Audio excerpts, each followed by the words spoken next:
बातचीत में चीनी फरीक ने निशानी की कि जंगी जहाज़ों और तैयारों की हिफाजत कौमी सलामती का अटूट हिस्सा है और चीन जहाज़ रानी और परवाज़ों की आज़ादी के नाम पर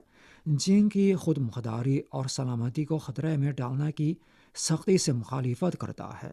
चीनी मसल अफवाज तमाम ख़तरनाक और इश्तहाल अंगेज़ इक़दामात का कानून और ज़वाबित के मुताबिक जवाब देना जारी रखेंगी, अपनी इलाक़ाई सलामियत और पैरे हुकूक और मफादात का मजबूती से तहफ़्फ़ुज़ करेगी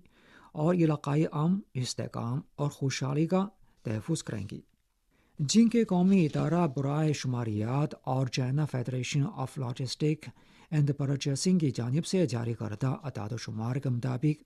मार्च में चीन की सर्विस इंडस्ट्री का कारोबारी सरगर्मी इंडेक्स 52.4% था, जो गुज़िश्ता माह के मुकाबले में 1.4% ज़्यादा था।